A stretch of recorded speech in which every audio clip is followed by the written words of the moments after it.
Welcome back to my channel. நான் உங்கள் Zakir Hussain, career guidance குரு. தீபாவளி ஃபெஸ்டிவல் நல்லபடியாக முடிஞ்சிருச்சு. ஸோ தீபாவளி ஃபெஸ்டிவலில் தீப ஒளி ஏற்றின பிறகு இனிமே மாணவர்கள் தங்களுடைய எதிர்காலத்தை பற்றி நிறைய சிந்திக்க ஆரம்பிச்சிடணும். ஏன்னா இந்த அக்டோபர் எண்டு நார்மலாக நவம்பர் டிசம்பரில் பெரிய பெரிய யூனிவர்சிட்டிஸு காலேஜஸ்க்கான கால் ஃபார் வர ஆரம்பிச்சிடும். அதனால இந்த தீபாவளி அப்புறம் என்னென்ன படிப்புகள் இருக்கு, என்னென்ன கோர்சஸ் இருக்கு, +2 எஸ்பெஷலி +2 ஸ்டூடெண்ட்ஸ் எந்த மாதிரி அவங்க அப்ளிகேஷன் பண்ணணும், அது எல்லாமே இந்த வீடியோக்குள்ள டீட்டெயிலாக இருக்கும். வாங்க வீடியோக்குள்ள போகலாம்.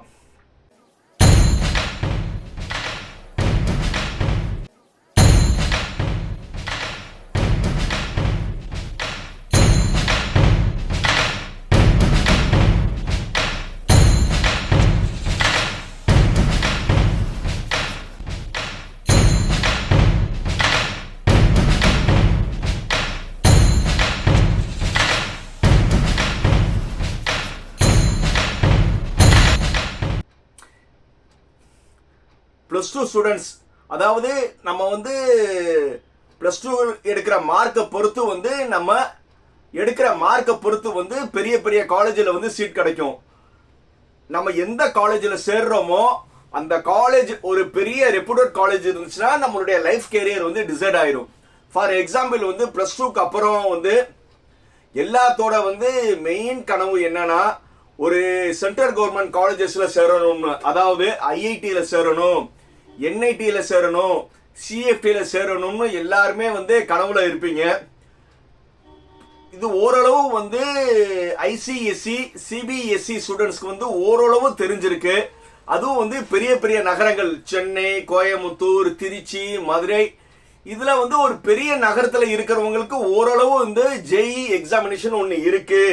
அதுக்கப்புறம் ஜேஇல 2 லட்சம்க்குள்ள நம்ம ரேங்க் வந்துட்டா ஜேஇ அட்வான்ஸ்னு ஒரு எக்ஸாம் இருக்கு. அந்த ஜேஇ அட்வான்ஸ் எக்ஸாமினேஷன்ல பாஸ் பண்ணோம்னா நம்ம ஐஐடியில சேரலாம்னு இது ஓரளவுக்கு தெரிஞ்சிருக்கு. ஆனா பொதுவா state board and aided school and ஓரளவு மெட்ரிகுலேஷன் ஸ்கூலுக்கு அண்ட் கவர்மெண்ட் ஸ்கூலுக்குலாம் மேக்சிமம் அவங்களுக்கு தெரியல. அவங்களை பொறுத்தவரை தெரிஞ்சது எல்லாமே தமிழ்நாடு இன்ஜினியரிங் அட்மிஷன் ஒன்று தெரிஞ்சிருக்கு. அதே மாதிரி தமிழ்நாடு அரசு கலைக்கல்லூரி போக அவங்கவுங்க ஏரியாவில் இருக்கிற ஆர்ட்ஸ் காலேஜில் பிஏ, பிஎஸ்சி, பிசிஏ இந்த மாதிரி குரூப் தான் தெரிஞ்சிருக்கு. ஆனால் அது போக நிறைய குரூப் நிறைய காலேஜஸ், சென்ட்ரல் கவர்மெண்ட் காலேஜஸ்ல எப்படி சேரணும், எப்படி அப்ளிகேஷன் போடணும், அது எல்லாமே தெரியாமல் இருக்காங்க. இந்த வீடியோ எஸ்பெஷலி +2 ஸ்டூடெண்ட்ஸ் எவ்வளோக்கு எவ்வளோ உங்க ஃப்ரெண்ட்ஸ் அண்ட் ரிலேட்டிவ்ஸ்க்கு ஷேர் பண்றீங்களோ உங்களுடைய கேரியர் மட்டுமில்ல உங்க ஃப்ரெண்ட்ஸோட கேரியரும் நல்லபடியா இருக்கும். ஃபர்ஸ்ட் எக்ஸாமினேஷன் என்னன்னா ஜேஇ மெயின்ஸ்னு ஒரு எக்ஸாமினேஷன். ஜேஇ மெயின்ஸ்க்கான எக்ஸாமினேஷன் இப்போ கால் ஃபார் வந்துடும். ஆல்மோஸ்ட் அக்டோபர் எண்டு இல்லாட்டினா நவம்பர் ஃபர்ஸ்ட் வீக்ல அதோட கால் ஃபார் வந்துடும். அதுக்கு என்ன முதல்ல எலிஜிபிலிட்டி என்னன்னா பிசிக்ஸ், கெமிஸ்ட்ரி, இந்த மேக்ஸ், இந்த 3ல இருந்தா கொஸ்டின்ஸ் கேட்பாங்க. என்னன்னா மேக்ஸ், பிசிக்ஸ், கெமிஸ்ட்ரி, இதுல இருந்தா உங்களுக்கு கொஸ்டின்ஸ் இருக்கும். இது போக உங்களுடைய +2ஓட மார்க் 75% இருக்கணும். ஏன்னா எனக்கு தெரிஞ்சு நிறைய ஸ்டூடெண்ட்ஸ் நிறைய ஸ்கூல்ல என்ன செஞ்சிருப்பாங்கன்னா ஜேஇ பேட்ச், நீட் பேட்ச்னு சொல்லி பேட்ச் பண்ணி அவங்க மேக்ஸ், பிசிக்ஸ், கெமிஸ்ட்ரியை மட்டும் கோச்சிங் கொடுத்து அதுல அவங்க மார்க் கூடினாலும் பட் எலிஜிபிலிட்டி என்னன்னா ஓவரால் அவங்க என்ன செஞ்சிருக்கணும்னா 75% இருக்கணும். அந்த மாதிரி 75% எடுக்காம நிறைய பேர் ஜேஇக்கு எலிஜிபிலிட்டி இல்லாம இருக்கிறவங்க இருக்காங்க. இதுக்கு நான் என்ன சொல்ல வரேன்னா, நீங்க ஜேஇக்கு நீங்க மேக்ஸ், பிசிக்ஸ், கெமிஸ்ட்ரி கோச்சிங் பண்றது மட்டும் முக்கியம் இல்ல, மிச்ச சப்ஜெக்டும் சேர்த்து ஓவரால் 75% இருந்தாதான் நீங்க எலிஜிபிலிட்டி. இது நிறைய ஸ்டூடெண்ட்ஸ் லாங்குவேஜுக்கு இம்பார்ட்டன்ஸ் கொடுக்காம 4th சப்ஜெக்ட் இம்பார்ட்டன்ஸ் கொடுக்காம இருக்கீங்க. அதுவும் சேர்த்து தான் உங்களுக்கு எலிஜிபிலிட்டி ஓவரால் 75%. இந்த ஜேஇ எப்போ நடக்கணும்னா இப்போ அவங்க டேட் சொல்லிட்டாங்க. ஜனவரி, அதாவது 2 ஃபேஸா நடக்கும். ஜனவரியில ஒன்று நடக்கும், ஏப்ரல் ஒன்று நடக்கும். ஜனவரிக்கான செஷன் எப்போ ஆரம்பிக்குதுன்னா ஜனவரி 21 ஜனவரி 30 வரை எக்ஸாமினேஷன் நடக்கும். செகண்ட் ஃபேஸ் எப்போ நடக்குதுன்னா ஏப்ரல் 1 ஏப்ரல் 10 வரை நடக்குது. இந்த 2 தடவை நடக்கும். ஃபேஸ் 1க்கான ரிஜிஸ்ட்ரேஷன் நான் சொன்ன மாதிரி அக்டோபர் எண்ட் இல்லாட்டினா நவம்பர் ஃபர்ஸ்ட் வீக்ல ஆரம்பிச்சிடும். 1 மந்த் ரிஜிஸ்ட்ரேஷன் இருக்கும்.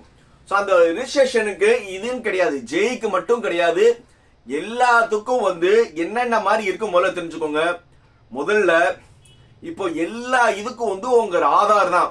உங்க ஆதார்ல நேம் எப்படி இருக்கோ அது பிரகாரம் தான் உங்களுடைய ஃபியூச்சரும் இருக்கும். இப்போ நீங்க 10th ஃபார் எக்ஸாம்பிள் என் பேர் ஜாக்கிர் ஹுசைன், எங்க அப்பா பேர் முகமது ஷெரீப்.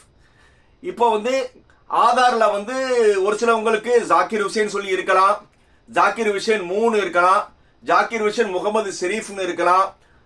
இந்த மாதிரி இனிஷியல் பின்னாடி இருக்கலாம், இல்லாட்டா முகமது ஷெரீப் ஜாக்கிர் ஹுசைன் பேர் அப்பா பேர் முன்னாடி பின்னாடி உங்களுடைய பேர் எப்படி வருமா ஆதார்ல இருந்திருக்கலாம். ஏன்னா ஆதார் 2013 இருந்து ஆதார் பண்ணும்போது ஒவ்வொரு இடத்துலயும் ஒவ்வொரு விதமா ரிஜிஸ்ட்ரேஷன் பண்ணியிருந்தாங்க. இப்போ யுனிக்கா நீங்க பண்ணணும் என்ன செய்யணும்னா உங்களுடைய 10th சர்டிபிகேட், உங்களுடைய 10th சர்டிபிகேட் எடுத்துக்கோங்க. உங்களுடைய 10th சர்டிபிகேட்ல உங்க பேர் எப்படி இருந்ததோ நல்லா தெரிஞ்சுக்கோங்க. உங்க பேர் ஜாக்கிர் ஹுசைன், இப்ப என் பேர் ஜாக்கிர் ஹுசைன், எங்க அப்பா பேர் முகமது ஷெரீப், பின்னாடி தான் இனிஷியல் நார்மலா இருக்கும். அந்த மாதிரி உங்களுடைய 10th சர்டிபிகேட்ல எப்படி இருக்கோ அது பிரகாரம் நீங்க என்ன செஞ்சுக்கோங்கன்னா உங்களுடைய நேம ஆதார்ல கரெக்ஷன் பண்ணிக்கோங்க. ஏன்னா இதுதான் ஃபர்ஸ்ட். நீங்க எந்த போர்ட்ல படிச்சாலும் உங்களுடைய 10th சர்டிபிகேட் பிரகாரம் ஆதார்ல அப்டேட் பண்ணிக்கோங்க. Second community certificate.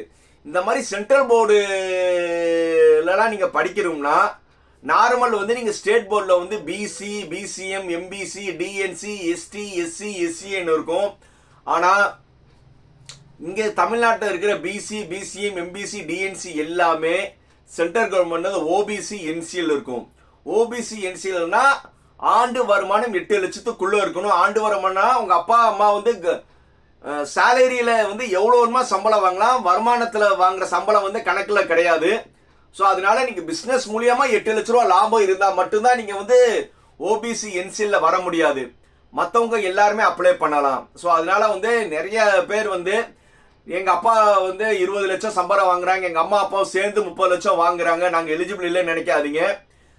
சம்பளம் மூலியமா வரல இது கணக்குல எடுத்துக்கொள்ள மாட்டாங்க. அதே மாதிரி விவசாயம் மூலியமா வர்றதும் கணக்குல எடுத்துக்கிற மாட்டாங்க. சிம்பிளா சொல்லணும்னா பிசினஸ் மூலியமா லாபம் 8 லட்ச ரூபாய்க்கு மேல இருந்தாதான் அதுல கணக்குல வரும். இதை முதல்ல தெரிஞ்சுக்கோங்க. ரெண்டாவது ஜேஇ எக்ஸாமினேஷன் எழுதிடுறீங்க. அதுல நீங்க முதல் 2.5 லட்சம் ரேங்குக்குள்ள வந்துட்டீங்கன்னா நீங்க ஜேஇ அட்வான்ஸ்க்கு போகலாம். ஜேஇ அட்வான்ஸ் போனா ஐஐடி போலாம். இல்ல நீங்க 2.5 லட்சம் வரல அப்படின்னா நீங்க ஜேஇ மெயின் ஸ்கோர் வச்சுக்கிட்டு என்ஐடி, சென்ட்ரல் கவர்மெண்ட், சிஎஃப்டிஐன்னு சொல்லுவாங்க, அந்த மாதிரி காலேஜஸ்ல சேரலாம். போக நிறைய டீம்டு யூனிவர்சிட்டியும் ஜேஇ மெயின் ஸ்கோர் வச்சு தான் உங்களுக்கு கொடுக்குறாங்க. ஸோ அதனால ஜேஇ மெயின் எல்லாருமே அட்டன் பண்ணுங்க. கேர்ள்ஸ்க்கு தனியா கோட்டா இருக்கு. ஸோ கேர்ள்ஸ்க்குன்னு தனி கோட்டா இருக்கு. அதனால கேர்ள்ஸ் ஸ்டூடெண்ட்ஸ் மறக்காம எல்லாருமே அப்ளை பண்ணுங்க. ரெண்டாவது ஐசர்னு சொல்லுவாங்க. ஐசர் ஐஐசியில சேரணும்னா ஐஏடின்னு ஒரு எக்ஸாமினேஷன் எழுதுறோம். ஐஐடி எக்ஸாமினேஷன் இப்போ நீங்க ஜேஇ மெயின்க்கு நீங்க எப்படி ப்ரிப்பேர் பண்றீங்களோ அதே ப்ரிப்பரேஷன்ல இருந்தா நீங்க ஐஐடி எக்ஸாமினேஷன் ஈஸியா பாஸ் பண்ணிடலாம். அதே மாதிரி நைசர்னு ஒரு இன்ஸ்டிடியூஷன்ல சேரணும்னா நெஸ்ட்னு ஒரு எக்ஸாமினேஷன் எழுதணும். ஸோ அந்த நெக்ஸ்ட் எக்ஸாமினேஷனும் இருக்கு. இந்த மாதிரி நிறைய கோர்சஸ் இருக்கு. அந்த மாதிரி கோர்சஸ்லாம் பத்தி உங்களுக்கு தெரிஞ்சுக்கணும்னா இனி அடுத்தடுத்த வீடியோல நான் ஒவ்வொரு இப்ப நான் சொன்னேன்ல ஐசர்னு ஒரு எக்ஸாமினேஷன், அது ரிசர்ச் ஓரியன்டடு, அப்புறம் நைசர்னு ஒரு இது இருக்கு, அது எல்லாமே நான் அடுத்தடுத்த வீடியோல உங்களுக்கு ஃபுல் டீட்டெயிலா சொல்றேன். ஸோ அதனால எல்லாருமே இப்போதைக்கு என்ன செய்றீங்கன்னா கேரியர் கைடன்ஸ் குரு சேனலை சப்ஸ்கிரைப் பண்ணிக்கோங்க. உங்களுக்கு என்ன டவுட் இருந்தாலும் சார் ஹையர் எஜுகேஷன் பத்தி சார் எனக்கு இந்த டவுட்ஸ் இருக்கு, டாக்குமெண்டேஷன் எப்படி ரெடி பண்ணணும், அந்த மாதிரி உங்களுக்கு டவுட் இருந்துச்சுன்னா எப்போ நீங்க கால் பண்ணலாம். Don't feel hesitate.